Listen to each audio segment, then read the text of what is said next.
আশা করি তোমরা সকলে ভালো আছো। আজকের যে বিষয়টা আমি ক্লাস করাবো সেটা হচ্ছে দুর্যোগ। আম, নবম শ্রেণী দুর্যোগ। এবং এই দুর্যোগ বলতে কি বোঝো এবং এই দুর্যোগের উৎপত্তি কিভাবে এবং এই দুর্যোগের ফলে কী ধরনের সমস্যায় আহ, মানুষকে পড়তে হয় এবং এই দুর্যোগের প্রভাব কী হয় এবং এই দুর্যোগের বৈশিষ্ট্য কী সে সম্পর্কে আমি সম্যক ধারণা দেওয়ার চেষ্টা করব। দেখে নেওয়া যাক দুর্যোগ। এই দুর্যোগ ও বিপর্যয় আমরা সাধারণভাবে জানি যে দুর্যোগ ও বিপর্যয় সাধারণ মতে বলে যে প্রায় এক, মানে দুর্যোগ এবং বিপর্যয় শব্দটা সাধারণ মানুষ হিসেবে মানে বিবেচনা করে যে দুটো শব্দ প্রায় মানে সমার্থক শব্দ, কিন্তু না, দুর্যোগ এবং বিপর্যয় শব্দটা একটা বেসিক ডিফারেন্স আছে মানে এই দুর্যোগ এবং বিপর্যয়ের মধ্যে। কিন্তু সাধারণ যারা জানে না তারা হচ্ছে মনে করে যে দুর্যোগ এবং বিপর্যয় এক। আজকের আমাদের আলোচনার যে বিষয় সেটা হচ্ছে বিপর্যয় নয়, আজকের যেটা আমাদের আলোচনার বিষয় সেটা হচ্ছে দুর্যোগ। দুর্যোগ বলতে কী বোঝে এবং দুর্যোগের উদ্ভব কীভাবে। দুর্যোগ বলতে বোঝায় যে সাধারণভাবে পৃথিবীর বিভিন্ন স্থানে সৃষ্ট এক একটি আকস্মিক ঘটনা যা পৃথিবী পৃষ্ঠের নানা স্থানে প্রাকৃতিক, অর্থনৈতিক ও মানবিক সম্পদের ক্ষতি সাধন করে। তাহলে দুর্যোগ বলতে কি বুঝলাম আমরা? দুর্যোগ বলতে আমরা বুঝি পৃথিবীর বিভিন্ন স্থানে সৃষ্ট এমন এক আকস্মিক ঘটনা যার মাধ্যমে অর্থনৈতিক, সামাজিক এবং মানবিক সম্পদের ক্ষতি সাধন হয় এবং এই ক্ষতির ফলে নানা রকম সমস্যার মধ্যে মানুষকে পড়তে হয়। এই দুর্যোগ সম্পর্কে আমরা যদি একটু পিছনে যাই তাহলে এই দুর্যোগ সেই পৃথিবী সৃষ্টি হওয়ার পর থেকেই ক্রমে দুর্যোগ সৃষ্টি হয়ে থাকছে।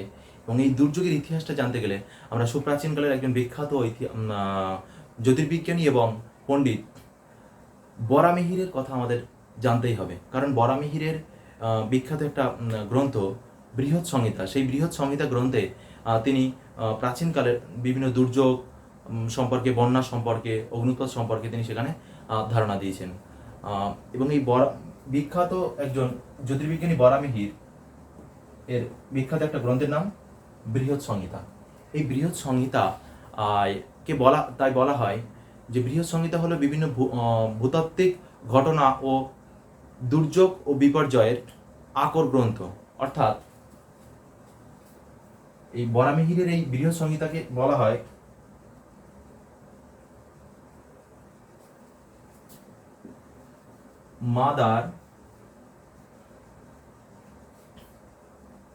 মাদার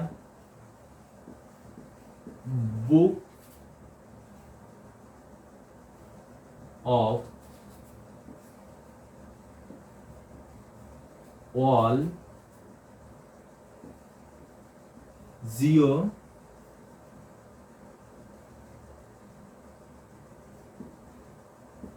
geotectonic hazard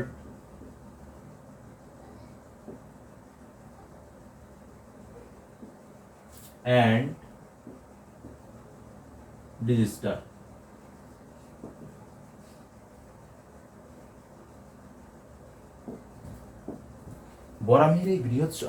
বরাহমিহিরের এই বৃহৎ সংহিতা গ্রন্থ সম্পর্কে বলা হয় mother book of all geotectonic Hazard and disaster.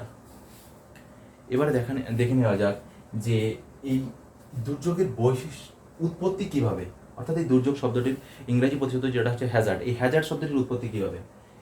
দুর্যোগকে ইংরাজিতে হ্যাজার্ড বলা হয় এবং এই ইংরাজি হ্যাজার্ড শব্দটির উৎপত্তি অ্যাংলো ফরাসি শব্দ হ্যাসার্ড থেকে, অর্থাৎ HASARD হ্যাসার্ড, কিংবা আরবি শব্দ আজহার AZZHR আজহার থেকে, যার ইংরাজি অর্থ ডেপ। তাহলে এই হ্যাজার্ড শব্দটির উৎপত্তি আরবি শব্দ আজহার থেকে অ্যান্ড অ্যাংলো ফার্সি শব্দ হ্যাসার্ড থেকে। এর অর্থ ডেথ, এর বাংলা অর্থ মৃত্যু। তাহলে হ্যাজার্ড শব্দের অর্থ কি পেলাম আমরা? মৃত্যু। এবারে দেখে নেওয়া যাক দুর্যোগের ডেফিনেশন, সংজ্ঞা। অ্যাকচুয়াল ডেফিনেশনটা কি? প্রাকৃতিক এবং মানুষের কার্যাবলীর দ্বারা সৃষ্ট এমন এক ঘটনাবলী যার মাধ্যমে জীবন ও সম্পত্তিহানি, সামাজিক ও অর্থনৈতিক ক্ষয়ক্ষতি এবং পরিবেশের গুণগত মানের অবনমন ঘটে তাকে দুর্যোগ বলে। তাহলে দুর্যোগ কাকে বলে? প্রাকৃতিক ও মানুষের সৃষ্টি বিভিন্ন ঘটনাবলীর কারণে অর্থনৈতিক, সামাজিক, সাংস্কৃতিক এবং মানবিক জীবনে এবং পাশাপাশি পরিবেশের যে গুণগত অবনমন ঘটে তাকেই বলা হয় দুর্যোগ বা হ্যাজার্ড। এর ফলে বিভিন্ন ধরনের প্রভাব হয়, মানে প্রভাব লক্ষ্য করা যায় অর্থনৈতিক জীবনে, সামাজিক জীবনে, সাংস্কৃতিক জীবনে। এই হ্যাজার্ডের বৈশিষ্ট্য কী বা দুর্যোগের বৈশিষ্ট্য কী সেটা আমাদের দেখে নিতে হবে, যেটা পরীক্ষায় আসে। দুর্যোগ মানুষের জীবনে বিভিন্ন ধরনের ক্রিয়াকলাপে বিঘ্ন ঘটায়, 1 নম্বর। 2 নম্বর, দুর্যোগ হলো প্রাকৃতিক, ভূমিরূপগত, ভূতাত্ত্বিক এবং সাংস্কৃতিক উপাদানের সংযুক্ত ক্রিয়া। তাহলে দুর্যোগ হলো কি? প্রাকৃতিক, ভূতাত্ত্বিক, সাংস্কৃতিক এর সংযুক্ত প্রক্রিয়া। 2 নম্বর, এই এ থেকেই পরবর্তীকালে বিপর্যয়ের আবির্ভাব ঘটে এই হ্যাজার্ড থেকে। অর্থাৎ এই যে দুর্যোগ থেকে হ্যাজার্ডের সৃষ্টি হয়। 2 নম্বর বৈশিষ্ট্য হচ্ছে দুর্যোগ বিপর্যয়ের কারণ, দুর্যোগের পথ ধরেই পরবর্তীকালে বিপর্যয়ের আবির্ভাব ঘটে। 4 নম্বর, দুর্যোগ সাধারণত ক্ষুদ্র স্কেল ও স্বল্প মাত্রায় ঘটে। দুর্যোগ সাধারণত ক্ষুদ্র স্কেল ও স্বল্প মাত্রায় ঘটে, কিন্তু এই দুর্যোগের মাধ্যমে প্রাণহানি হতেও পারে এবং দুর্যোগের মাধ্যমে প্রাণহানি নাও হতে পারে। এবং দুর্যোগের মাধ্যমে সাধারণত বিশেষ বড় অঞ্চল জুড়ে দুর্যোগ সৃষ্টি হয় না, দুর্যোগ সাধারণত একটা ক্ষুদ্র অঞ্চলেই এই দুর্যোগ সৃষ্টি হয়। এগুলি হচ্ছে দুর্যোগের বৈশিষ্ট্য। এবার দুর্যোগের শ্রেণী বিভাগ আমাদের যেটা করতে হবে সেটা হচ্ছে দুর্যোগের শ্রেণী বিভাগ সম্পর্কে আমাদের জানতে হবে।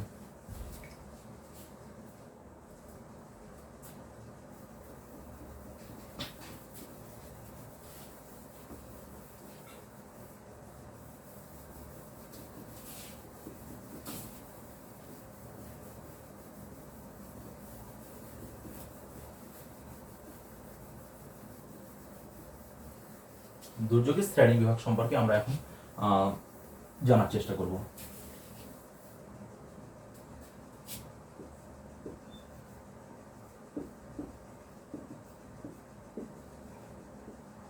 দুর্যোগ বা হ্যাজার্ড, এই দুর্যোগ 3টি কারণে সৃষ্টি হয়।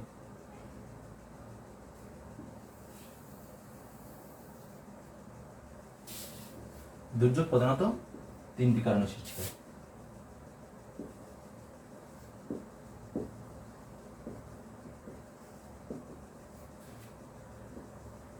প্রাকৃতিক কারণে সৃষ্টি দুর্যোগ,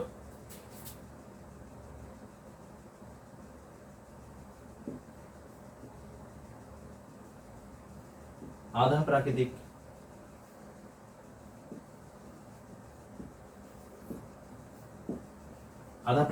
প্রাকৃতিক কারণে সৃষ্টি দুর্যোগ, আধা প্রাকৃতিক কারণে সৃষ্টি দুর্যোগ এবং মনুষ্য সৃষ্ট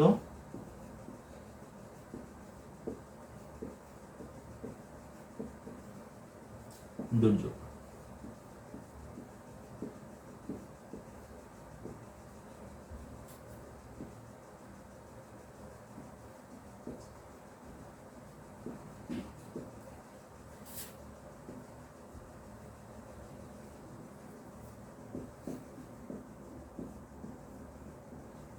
তাহলে দুর্যোগ সৃষ্টির প্রধানত 3টি কারণ, 3টি ভাগে হয়: প্রাকৃতিক দুর্যোগ, আধা প্রাকৃতিক দুর্যোগ আর মনুষ্য সৃষ্ট দুর্যোগ। এবার প্রাকৃতিক দুর্যোগের যে বিভিন্ন যে প্রাকৃতিক দুর্যোগ যেগুলি হয় সেই প্রাকৃতিক দুর্যোগকে আবার 2 ভাগে ভাগ করা যায়।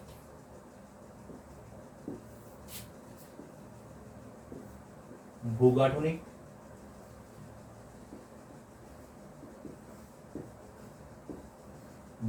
দুর্যোগ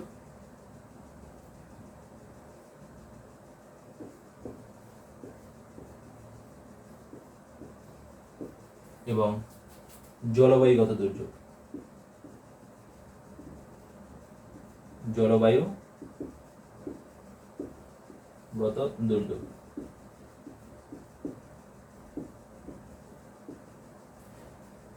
এই ভূগাঠনিক দুর্যোগের মধ্যে যেগুলি হচ্ছে অগ্নুৎপাত,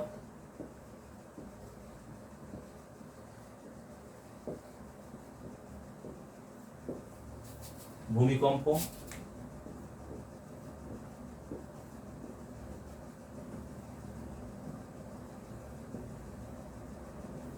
এই ভূগঠনিক দুর্যোগের উদাহরণ হলো অগ্নুৎপাত, ভূমিকম্প।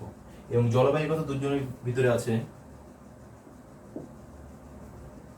বন্যা, খরা,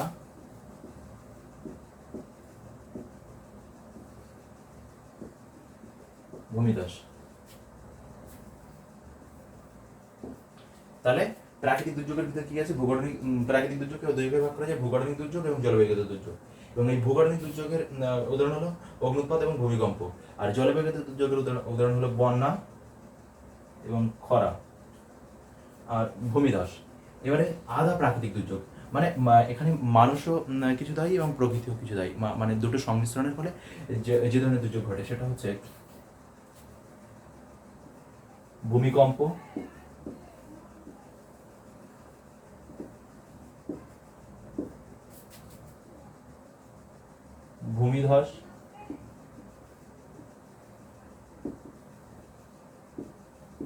ভূমিধস, প্রভৃতি।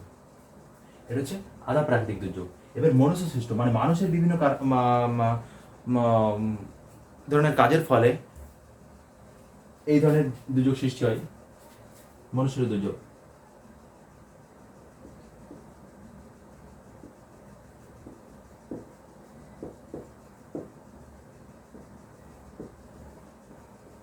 রাসায়নিক দুর্যোগ,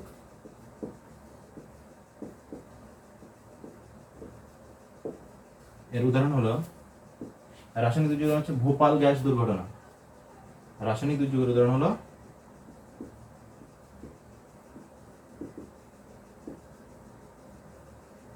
ভোপাল গ্যাস দুর্ঘটনা।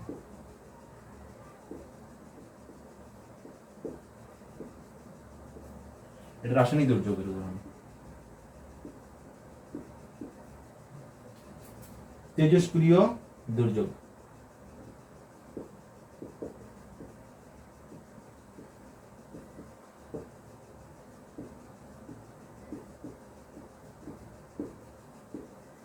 তেজস্ক্রিয় দুর্যোগ। তেজস্ক্রিয় দুর্যোগের উদাহরণ হচ্ছে পারমাণবিক বোমা বিস্ফোরণ। পারমাণবিক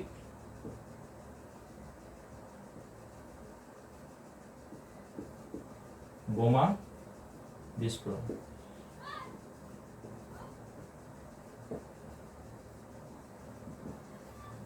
তেজস্ক্রিয় দুর্যোগের উদাহরণ হচ্ছে পারমাণবিক বোমা বিস্ফোরণ। এছাড়াও মনুষ্যের কারণে আরেকটি উদাহরণ হলো দাঙ্গা ইত্যাদি। তাহলে দুর্যোগকে প্রধানত কয়টি ভাগ করা যায়? প্রধানত তিনটে ভাগ করা যায়, প্রাকৃতিক দুর্যোগ, আধা প্রাকৃতিক দুর্যোগ এবং মনুষ্যের দুর্যোগ। এবং এই প্রাকৃতিক দুর্যোগের আবার দুটি পার্ট আছে, একটা হচ্ছে ভূগঠনিক দুর্যোগ আর জলবায়ুগত দুর্যোগ। জলবায়ুগত দুর্যোগ, এই ভূগঠনিক দুর্যোগের ভিতরে আছে অগ্নুৎপাত, ভূমিকম্প, মানে যেটা মাটির নিচে অর্থাৎ ভূঅভ্যন্তরে যেগুলো সংঘটিত সেগুলো হচ্ছে ভূগঠনিক দুর্যোগ। এবং জলবায়ুগত দুর্যোগ হচ্ছে বন্যা, খরা, ভূমিধস। এবং আধা প্রাকৃতিক দুর্যোগ যেমন ভূমিকম্প, ভূমিধস, এর জন্য মানুষও দায়ী, প্রকৃতিও দায়ী। এবং মনুষ্য দুর্যোগের ভিতরে উদাহরণ যেগুলি আছে সেগুলো হচ্ছে রাসায়নিক দুর্যোগ। রাসায়নিক দুর্যোগ হচ্ছে ভোপাল গ্যাস দুর্ঘটনা, তেজস্ক্রিয় দুর্যোগ হচ্ছে পারমাণবিক বোমা বিস্ফোরণ এবং দাঙ্গা, যেগুলো এইটাই হচ্ছে আজকের যে দুর্যোগের আলোচনার বিষয়। তাহলে দুর্যোগ বলতে কি বোঝো? দুর্যোগ শব্দটির দুর্যোগ অর্থাৎ হ্যাজার্ড শব্দটির উৎপত্তি কোথা থেকে হয়েছে আমরা প্রথম থেকে যেটা আলোচনা করলাম, এবং পরবর্তীকালে এ সম্পর্কে বরামিহিরের যে বিখ্যাত একটা গ্রন্থ বৃহৎ সংহিতা, সেই বৃহৎ সংহিতা সম্পর্কেও ধারণা করার চেষ্টা করলাম। এবং এই বৃহৎ সংহিতাকে বলা হয় একটা আকর গ্রন্থ, যেটা হচ্ছে ভূতাত্ত্বিক এবং দুর্যোগ ও বিপর্যয় সম্পর্কে যেখান থেকে বিস্তারিত বিবরণ পাওয়া যায়। অর্থাৎ এবং পরবর্তীকালে দুর্যোগের বৈশিষ্ট্য এবং দুর্যোগ এর শ্রেণী বিভাগ, প্রাকৃতিক দুর্যোগ, মনুষ্যসৃষ্ট দুর্যোগ, আধা প্রাকৃতিক দুর্যোগ এবং মনুষ্যসৃষ্ট দুর্যোগ, এটাই ছিল আজকের আলোচনার বিষয়। যদি ভিডিওটি ভালো লাগে তাহলে আপনারা একটা লাইক করবেন, কমেন্ট করবেন, শেয়ার করবেন। সকলে ভালো থাকবেন। জয় হিন্দ।